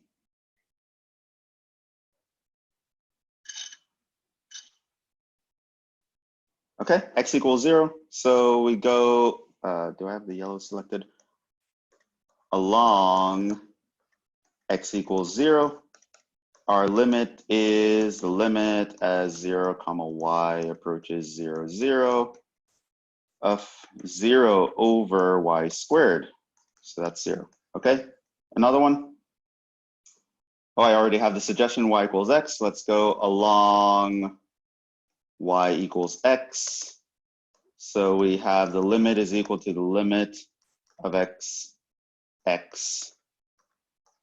approaches 0, 0. Plug in x everywhere. So I had x cubed over x squared plus x squared. That actually simplifies to the limit of x over 2. And this is as x is approaching 0.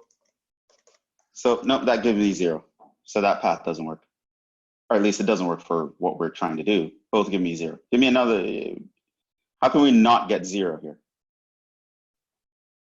Can you think of anything else?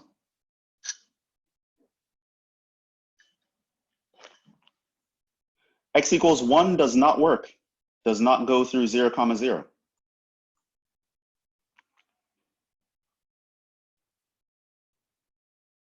Y equals minus x. Along y equals minus x. So everywhere I see y, I'm going to plug in negative x. So this gives me negative x cubed. And I still get 2x squared. So I get the limit of minus x over 2. No, that gives me 0. Is there any line that would work? Y equals kx. That would look like the limit of kx cubed over x squared plus k squared x squared.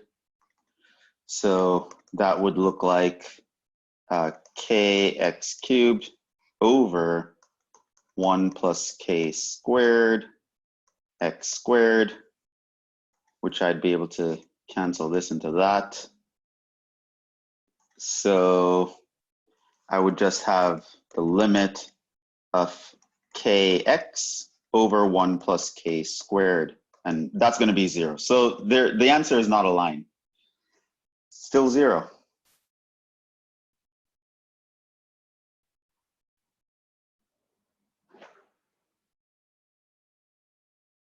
Y equals x squared along, x squared equals y. Okay, that also passes through the origin. What would our limit look like? So I'm going to have x comma x squared. Yeah, David, you like that choice, huh? I like it too. I'm very hopeful about this one. So this one is one of those really challenging ones, huh? It's hard to actually find.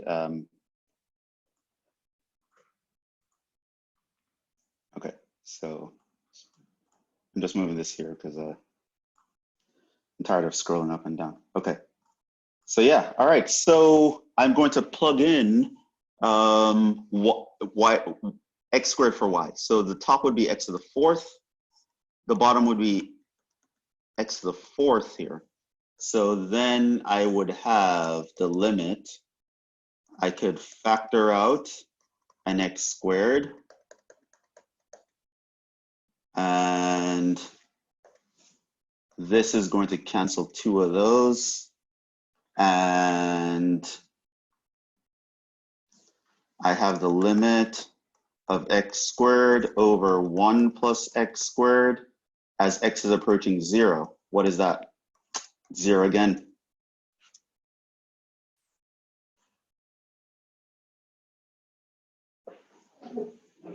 Okay, so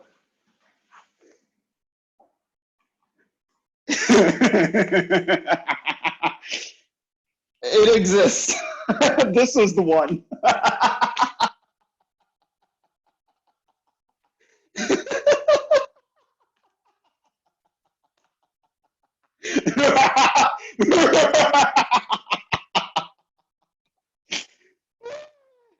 Yeah, you guys, you got the wrong one. This limit actually exists, and guess what? The answer is 0. This guy exists.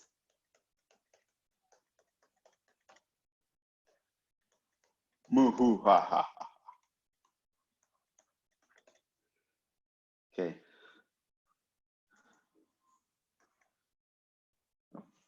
Undo. Let's move this here. So anyone who missed the lecture and is just reading the notes, they won't know what's going on until they get way down here. I mean, why should we have all the fun?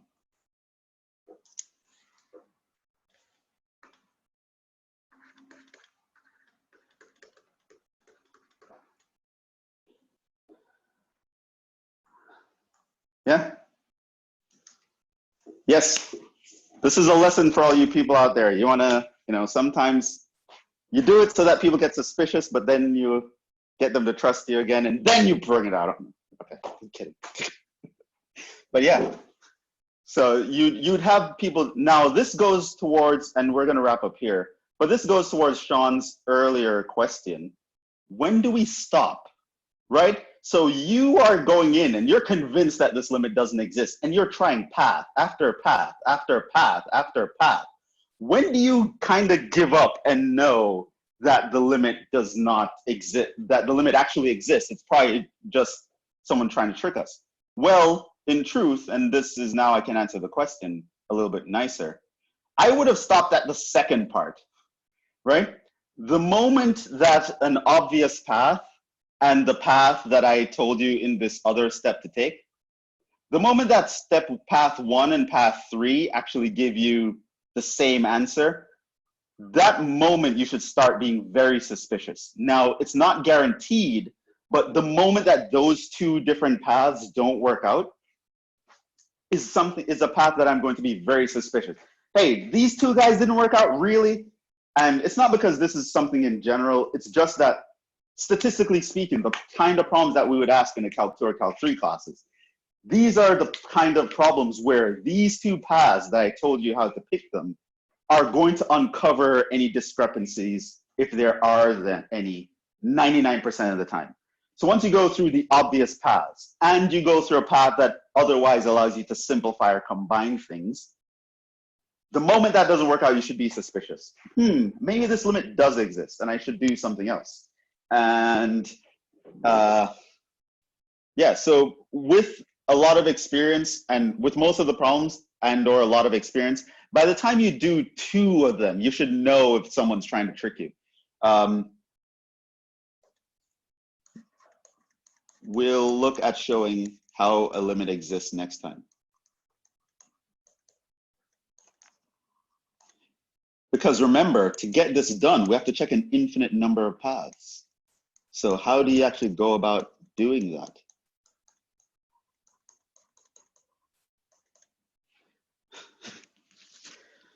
All right, so we'll stop there. But knowing when a limit does not exist is a very important kind of problem to know. A lot of times they give you a problem just like that. They state plainly, hey, the limit that we are giving you here does not exist. You need to show that it does not exist. And only thing you need to accomplish to do that is find 2 paths that give you a different answer. The paths must pass through the point of consideration. So there were times when people were suggesting certain paths that didn't pass through anything.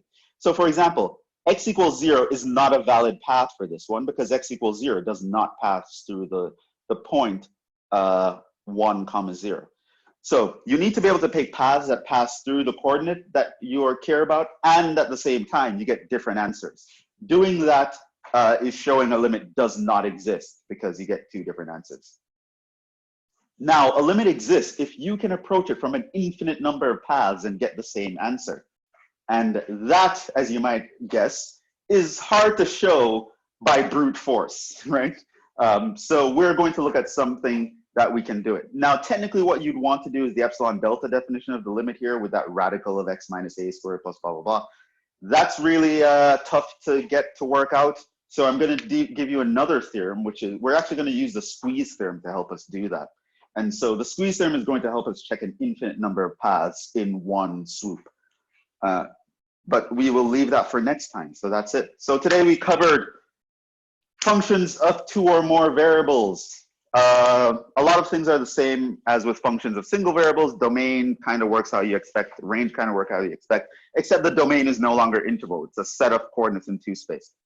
Then we looked at level curves, which is like a shadow of some object in a lower dimension. The level curves of 2D figures in 3-dimensional space are simply curves in 2-dimensional space. And for 4-dimensional figures, these are surfaces in 3-dimensional space. Once you go higher than that, we can't even visualize what the shadow would look like. Then we talked about limits. Limits is just, we need limits to find derivatives and all that good stuff. So limits, we definitely want to know how to deal with them. In 3 space though, we have more than 2 directions to care about. We have an infinite number of directions. We can show a limit does not exist just by showing that there are 2 directions that don't agree. And that would be enough. That would mean that all infinite directions don't agree once you can find 2. Showing that a limit exists a little harder. We will actually do that next time. I don't know, the limits from calc, these limits are pretty fun, I think. Yeah, it might be worth it to go back to Calc 1 limits just to make sure you understand the conceptual ideas about it. But these are, yeah. So we'll talk more about limits next time. For now, we're going to wrap up right there. So we'll talk about limits, how to show they exist next time. We'll also discuss continuity. I think that's somewhere way down here. Yeah, we'll also discuss continuity. Again, not going into great detail with continuity, but just to know the basics about it. And after that, we will do the last topic. We will jump into partial derivatives. So by the next lecture, by Wednesday, I should start partial derivatives, which is going to be the last topic. I don't know if I'll be able to finish it, but I'll probably be able to actually finish it next time. All right, let's get out of here. Take care, be safe, everyone. And we are going to stop there. So I will see you guys on Wednesday. So again, for the test, I'm going to post a review like we did last time online. So you'll definitely do the, you'll know what it looks like. You'll know what the test on Wednesday will look like before the test on Wednesday. Maybe a part of Monday's class can be review, but probably not all of it. Partial derivatives will probably spill over into a little bit of Monday. All right, let's get out of here. Stay safe. Have a good night, everyone. I will see you guys in the next one.